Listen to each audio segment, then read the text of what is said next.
தேவனுடைய நாமம் மகிமைப்படுவதாக.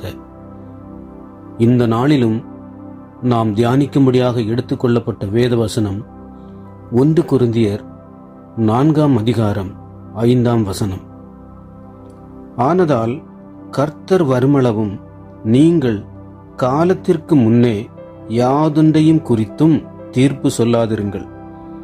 இருளில் மறைந்து இருக்கிறவைகளை அவர் வெளியரங்கமாக்கி இருதயங்களின் யோசனைகளையும் வெளிப்படுத்துவார்.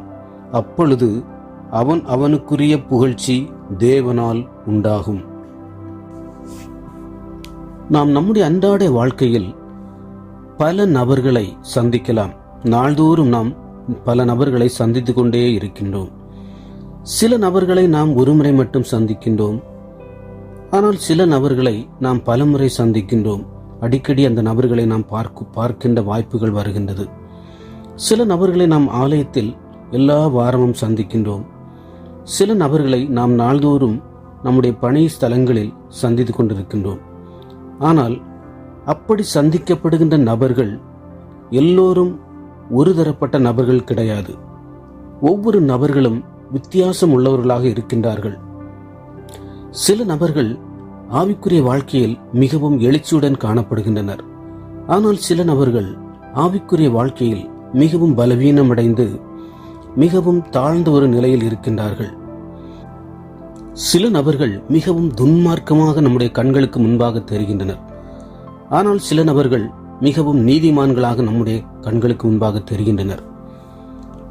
சில நபர்கள் பொருளாதார ரீதியில் மிகவும் பின்தங்கி காணப்படுகின்றனர். ஆனால் சில நபர்கள் பொருளாதார ரீதியில் மிகவும் முன்னேறி காணப்படுகின்றனர். ஆனால் இவ்வாறு ஒவ்வொரு நபர்களை நாம் சந்திக்கும் போது அந்த நபர்களை குறித்து நம்முடைய மனதில் நமக்கு உள்ளாகவே தீர்ப்பு எழுதுகிறோம். நம்முடைய கண்களுக்கு முன்பாக ஒருவன் நீதிமான் போல காணப்பட்டால் அவன் எளிதாக பரலோகம் சென்று விடுவான் என்று நாம் நம்முடைய மனதிற்குள் எண்ணுகின்றோம். நம்முடைய கண்களுக்கு முன்பாக ஒருவன் துன்மார்க்கமாக காணப்பட்டால் அவன் பரலோகத்திற்கு எந்த நாளிலும் செல்ல மாட்டான், அவன் நரகத்திற்கு செல்வான் என்று நாமாகவே நம்முடைய மனதில் எண்ணிக்கொண்டிருக்கின்றோம்.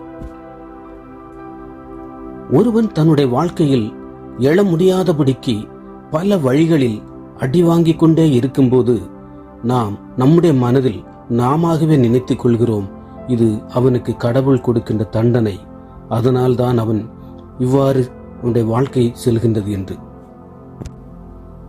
ஒரு மனிதன் அடிக்கடி வியாதியுற்றால் நாம் நினைக்கின்றோம், அவனுடைய முன்னோர்கள் செய்த பாவத்தின் விளைவினால்தான் அவனுடைய வியாதி அவனை விட்டு நீங்கவில்லை என்று. ஒரு மனிதன் மிகவும் ஏழையாகவே இருந்தால் நாம் நினைக்கின்றோம், அவனுடைய முன்னோர்களின் சாபத்தின் விளைவுதான் அவன் இப்பொழுது வாழ்ந்து கொண்டிருக்கிறான் என்று. இவ்வாறு நாமாகவே மற்றவர்களை நியாயம் தீர்த்துக் கொள்கிறோம். ஒருவருடைய தற்போதைய சூழ்நிலையை வைத்து, ஒருவருடைய தற்போதைய சுபாவத்தை வைத்து, ஒருவருடைய தற்போதைய வாழ்க்கை முறைகளை வைத்து நாமாகவே அவர்களை நியாயம் தீர்த்து விடுகின்றோம். ஆனால் நமக்கு தெரிவதில்லை, நாம் பார்த்து கொண்டிருப்பது ஒருவருடைய தற்போதைய சூழ்நிலைகள் மட்டுமே. அந்த நபரின் முடிவை தெரிந்தவர் சர்வ வல்லமையுள்ள தேவன் மட்டுமே. தேவனுக்கு மட்டுமே ஒரு மனிதனுடைய கடந்த காலம், நிகழ்காலம், வருங்காலம் 3 காலங்களும் தெரியும். ஆனால் நாம் நம்முடைய உலக அறிவு வைத்து தேவனுக்கு பிரியமில்லாமல் மற்றவர்களை நியாயப்படுத்துகிறோம். ஒருவருடைய தற்போதைய வாழ்க்கை முறைகளை வைத்து தேவனுக்கு பிரியமில்லாமல் அவர்களை நாம் நியாயம் தீர்க்கின்றோம். ஆனால் நாம் ஒன்றை மறந்து விடுகிறோம், தேவன் இப்பொழுதும் அவர்களை வணைந்து கொண்டிருக்கின்றார். தேவனுடைய கரத்தில் களிமண் போல தேவன் அவர்களை ஒவ்வொரு நாளும் வணைந்து கொண்டிருக்கின்றார். ஒரு களிமண்ணை குயவன் வணைந்து கொண்டிருக்கும் போது அதனுடைய உண்மையான உருவம் வெளிப்படாது, அல்லது அந்த உண்மையான உருவத்தை ஒருவராலும் பார்க்க முடியாது. அந்த களிமண்ணை குயவன் வரைந்து முடித்து அவனுடைய விருப்பத்தின்படி அதற்கு உருவம் கொடுக்கும் பொழுதுதான் முடிவில் அந்த களிமண் குயவன் மனதில் உள்ள உருவத்தை பெறுகின்றது. நாம் அதுபோலவே தேவனுடைய எண்ணம் தெரியாமல் நம்முடைய மாம்சீக எண்ணங்களை வைத்து தேவனுக்கு பிரியமில்லாமல் மற்றவர்களை தீர்ப்பு செய்து அல்லது மற்றவர்களை குறை சொல்லி நம்முடைய ஆவிக்குரிய வாழ்க்கையின் நிலையை நாம் தாழ்ந்து கொண்டே வருகின்றோம். ஒன்றை நாம் நினைவில் கொள்ள வேண்டும். இன்றும் நாம் சந்திக்கின்ற பல பரிசுத்தமாய் நாம் நம்முடைய மனதில் நினைக்கின்ற ஜனங்கள் தங்கள் முடிவில் பரிசுத்தத்தை இழந்து தேவனுடைய அழைப்பை விட்டு விலகி போக வாய்ப்புண்டு. இன்று நாம் சந்திக்கின்ற தேவனுக்கு பிரியமில்லாமல் காணப்படுகின்ற ஜனங்கள் முடிவில் தங்களை தேவனுக்கு ஒப்புக் கொடுத்து தேவனுடைய ராஜ்யத்தில் சேர்ந்து கொள்வதற்கும் வாய்ப்புண்டு. இன்று நம்முடைய கண்களுக்கு முன்பாக ஏழையாக காணப்படுகின்ற ஜனங்கள் ஒருவேளை நமக்கு தெரியாமல் முடிவு காலத்தில் நம்மை விட ஐஸ்வர்யவான்களாக மாறுவதற்கு வாய்ப்புண்டு. இன்று நம்முடைய கண்களுக்கு முன்பாக நாள்தோறும் நோய்வாய்ப்பட்டிருக்கின்ற ஜனங்கள் முடிவு காலத்தில் நமக்கு தெரியாமல் நம்மை விடவும் பலசாலிகளாக மாறுவதற்கு வாய்ப்புண்டு. எல்லாம் தெரிந்தவர் தேவன் மட்டுமே. நாம் நம்முடைய கண்களால் பார்க்கிறது எல்லாம் தற்காலிகம். ஆனால் தேவன் பார்க்கிறது எல்லாம் நிரந்தரம். இன்று நாம் ஒருவரை உடைக்கப்பட்ட பாத்திரமாக பார்க்கலாம். ஆனால் நாளை தேவன் அவரை எழுப்பி பலமுள்ள பாத்திரமாக மாற்றுவார். தாவீது ஒரு மேய்ப்பனாக மறக்கப்பட்டவன், வீட்டிற்குள்ளேயே அழைக்கப்படாதவன். ஆனால் தேவன் அவனில் ஒரு ராஜாவை கண்டார். எஸ்தர் மற்றவர்களுடைய கண்களுக்கு முன்பாக பெற்றோர்களை இழந்த ஒரு அனாதை பெண்ணாகத்தான் தெரிந்தார். ஆனால் தேவன் அவளில் கண்டது ஒரு ராஜாத்தியை. ஒருவருடைய தற்போதைய வாழ்க்கையை வைத்து அவர்களை நாம் தீர்ப்பு சொல்ல முடியாது. ஏனெனில் தேவன் அவர்களை எதற்காக தயாரிக்கின்றார் என்பதை நம்மால் அறிந்து கொள்ள முடியாது. சிலர் வாழ்க்கையில் உடைந்து போனவர்கள் போல தோன்றலாம். ஆனால் அவர்கள் இன்னும் தேவனுடைய கையில் இருக்கிறவர்களாக இருந்தால் அவர்களுடைய வாழ்க்கை முடிவடையவில்லை. குயவன் வனைவதை போல அவர்களை தேவன் வனைந்து கொண்டே இருக்கின்றார். ஒரு சிற்பி ஒரு கல் துண்டை தினமும் செதுக்கிக் கொண்டே இருக்கின்றான். முதலில் அதற்கு அழகு இல்லை. ஆனால் நாள்தோறும் அவன் செதுக்கும் பொழுது ஒரு சிறந்த சிலையாக மாறுகிறது. அதே போல்தான் தேவன் ஒவ்வொரு மனிதரையும் ஒவ்வொரு நாளும் வடிவமைத்துக் கொண்டே வருகின்றார். அவர்களுடைய செயல்முறை நிலையை வைத்து நாம் ஒருபோதும் அவர்களுடைய வாழ்க்கையை தீர்ப்பு சொல்ல முடியாது. யோசேப்பு அடிமையாக விற்கப்பட்டவன், சிறையில் போனவன், மற்றவர்களால் மறக்கப்பட்டவன். ஆனால் அவன் கதை அந்த சிறைச்சாலையோடு முடிந்து விடவில்லை. தேவன் அவனை எகிப்தின் ராஜாவிற்கு அடுத்த ஒரு பெரிய நபராக மாற்றினார். மோசே கொலை செய்து ஓடியவன், ஒரு வார்த்தை கூட பேச முடியாத மந்த நாவுடையவன். ஆனால் தேவன் அவனை ஒரு ஜனத்தை விடுவிக்கும்படி அழைத்தார். அவன் மூலம் பிரமாணங்களை கொடுத்தார், வேதத்தின் சட்ட திட்டங்களை கொடுத்தார். உலகில் ஒருவராலும் செய்யக்கூடாத அற்புத அடையாளங்களை அவன் மூலம் தேவன் செய்தார். ராகாப் எரிகோவில் ஒரு வேசியாகத்தான் இருந்தாள். ஆனால் தேவன் அவளுடைய நம்பிக்கையை கண்டார். அவள் இயேசு கிறிஸ்துவின் வம்ச வரலாறில் இடம் பிடித்தாள். அவள் ஜனங்களால் நிராகரிக்கப்பட்டவளாக இருந்த போதிலும் தேவன் மீது நம்பிக்கை வைத்த போது இயேசு கிறிஸ்துனுடைய வம்ச வரலாற்றில் இடம்பெறும்படி தேவன் கிரியை செய்தார். அவளுடைய வாழ்க்கையே தேவன் மாற்றினார். பவுல் தன்னுடைய வாழ்க்கையின் முதல் பகுதியில் சவுலாக இருந்த பொழுது இயேசு கிறிஸ்துவை விசுவாசித்த விசுவாசிகளை துன்புறுத்தியவன், கொலை செய்தவன். அவனை பார்ப்பதற்கே ஜனங்கள் பயந்தனர். ஆனாலும் தேவன் அவனை சந்தித்தார். தேவனுடைய சித்தத்திற்கு அவன் தன்னை ஒப்புக் கொடுத்தான். மிகப்பெரிய அப்போஸ்தலனாக தேவன் மாற்றினார். அவன் மூலம் சபையின் சட்டத்திட்டங்களையும் பிரமாணங்களையும் தேவன் கொடுத்தார். இன்று நாம் காண்கின்ற மிகப்பெரிய பாவியும் நாளை ஒரு மிகப்பெரிய ஊழியக்காரனாக மாறுவதற்கு வாய்ப்புண்டு. இன்று நாம் சிறைச்சாலையில் காண்கின்ற மிகப்பெரிய கைதியும் நாளை நாட்டை ஆளுகை செய்கின்ற தலைவராக மாறுவதற்கு வாய்ப்புண்டு. ஏனென்றால் நாம் மற்றவர்களை பார்க்கும் பொழுது அவர்களுடைய முகத்தை வைத்து மட்டுமே, அவர்களுடைய வெளிப்புற தோற்றத்தை வைத்து மட்டுமே, வெளிப்படையான தோற்றத்தால் நாம் மற்றவர்களுடைய வாழ்க்கையை அளவிடுகிறோம். ஆனால் தேவன் அவருடைய இருதயத்தை காண்கின்றார். நாம் மற்றவர்களின் தோல்விகளை கொண்டு அவர்களை அளவிடுகிறோம். ஆனால் தேவன் அவர்களுடைய விசுவாசத்தை அந்த தோல்விகள் மூலம் உருவாக்குகிறார். நாம் ஒருவருடைய கடந்த காலத்தை வைத்து அவர்களை மதிப்பிடுகின்றோம். ஆனால் தேவன் அந்த கடந்த காலத்திலிருந்து ஒரு புதிய ஆரம்பத்தை அவர்களுக்கு கொடுக்கின்றார். நாம் ஒருவருடைய சூழ்நிலைகளை வைத்து அவர்களை மதிப்பிடுகின்றோம், அவர்களை நியாயம் தீர்க்கின்றோம்.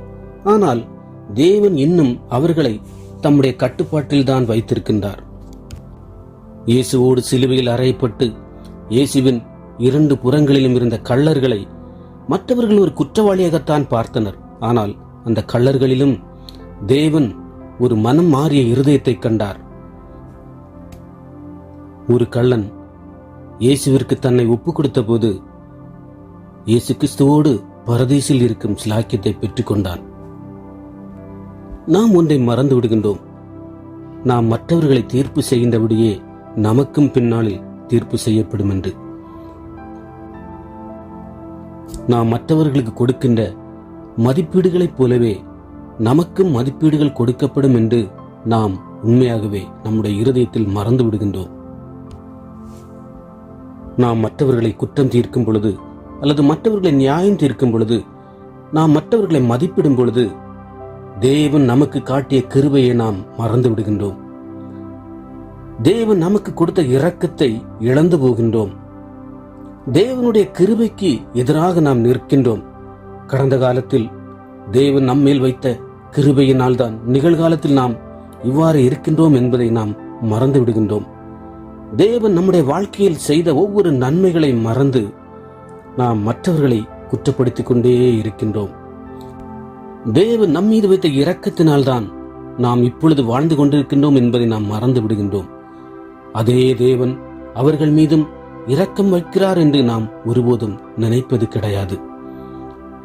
தேவனுடைய கிருபையை நாம் பலமுறை இழந்திருக்கின்றோம். தேவனுடைய கிருபையை பலமுறை விருதாவாக பயன்படுத்திக் கொண்டிருக்கின்றோம். ஆனால் அதே கிருபை தேவன் அவர்களையும் தம்முடைய கிருபையினால் ரட்சித்து அவர்களையும் பரிசுத்தம் உள்ளவர்களாக மாற்ற முடியும் என்பதை நம்மால் சில வேளைகளில் புரிந்து கொள்ள முடியவில்லை. நம்மோடு சபையிலே ஆராதிக்கின்ற பல நபர்களை நாம் நம்முடைய இருதயத்தில் அவர்களை நியாயம் தீர்த்துக் கொண்டே இருக்கின்றோம். அவர்களுடைய சுபாவங்களை வைத்து நாம் நியாயம் தீர்க்கின்றோம். ஆனால் ஒன்றை நாம் மறந்து விடுகின்றோம். தேவன் நமக்கு தெரியாமலே அவர்களை உருவாக்கி நம்மை விடவும் பெரிய ஊழியக்காரனாக மீண்டும் பல ஜனங்களுக்கு பிரயோஜனமுள்ள பாத்திரமாக மாற்றுவார் என்று. இன்று மக்களுக்கு முன்பாக பரிசுத்தராக காண்பித்துக் கொண்டிருக்கின்ற பல நபர்களும் ஒரு நாள் பாவியாக இருந்தவர்கள்தான். ஒவ்வொரு பாவிக்கும் ஒரு எதிர்காலம் உள்ளது. இன்று போராடுகிற ஒருவர் நாளை தேவனால் பலருக்கான ஆசீர்வாதமாக மாறலாம். மண் எவ்வளவு களங்கமானாலும் விதை வலிமையானது. தேவன் சாம்பலில் இருந்து அழகை உருவாக்குகிறார். வேதனையிலிருந்து நோக்கத்தை உருவாக்குகிறார். மெய்ப்பெனிலிருந்து ராஜாவை உருவாக்குகின்றார். ஒரு கோழையான கிதியோனாக இருந்த போதிலும் தேவனவனை பலசாலியாக மாற்றினார். ஒரு சாதாரண வேலைக்கார பெண்ணிற்கு முன்பாக இயேசு கிறிஸ்துவை மறுதலித்து பேசிய பேதுருவை கொண்டுதான் தேவன் ஆயிரங்களை ரட்சித்தார்.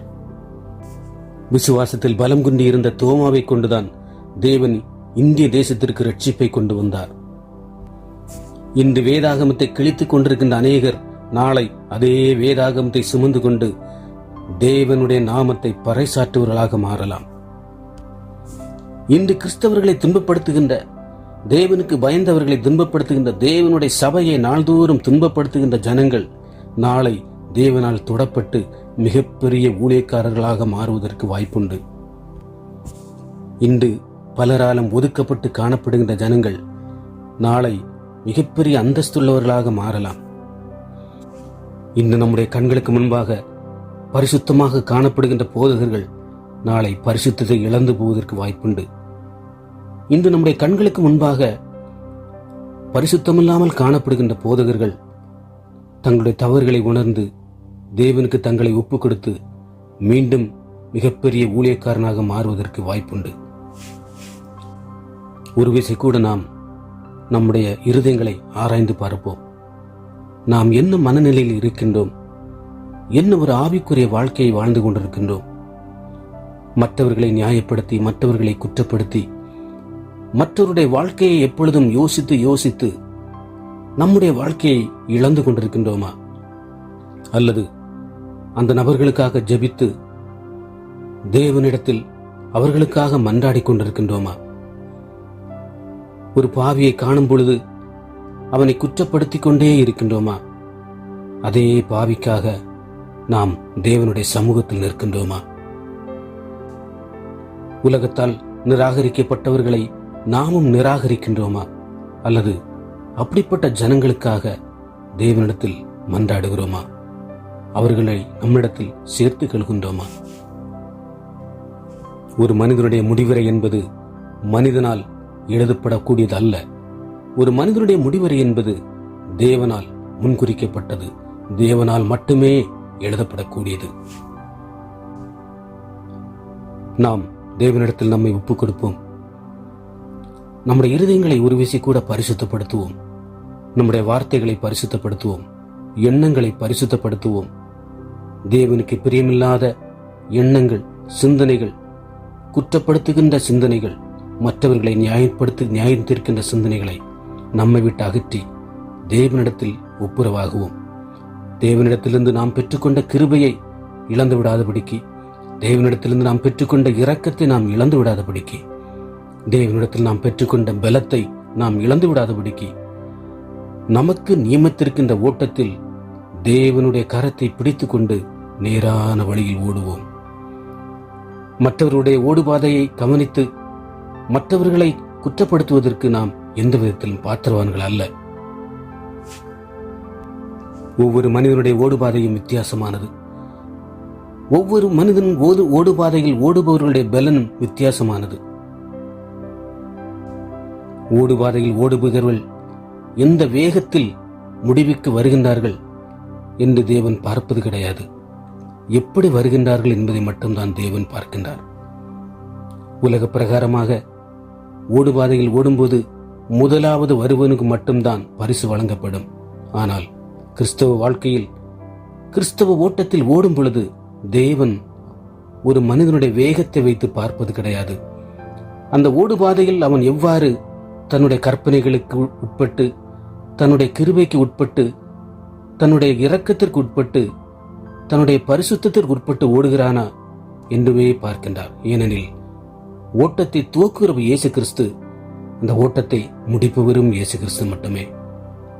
இயேசு கிறிஸ்துவினால் துவங்கப்பட்ட ஒருவருடைய ஓட்டத்தை நாம் மதிப்பிடுவதற்கு அல்லது நாம் நியாயம் தீர்ப்பதற்கு நாம் எந்த விதத்திலும் பாத்திரவான்கள் அல்ல. அவர்களுடைய ஓட்டத்தை முடிப்பவரும் இயேசு கிறிஸ்து மட்டுமே. தேவனிடத்தில் நாம் நம்மை ஒப்புக் கொடுப்போம். தேவ கரத்திற்குள்ளாக நம்மை நாம் பாதுகாத்துக் கொள்ளுவோம். தேவ வசனத்திற்குள்ளாக நாம் நம்மை பாதுகாத்துக் கொள்ளுவோம்.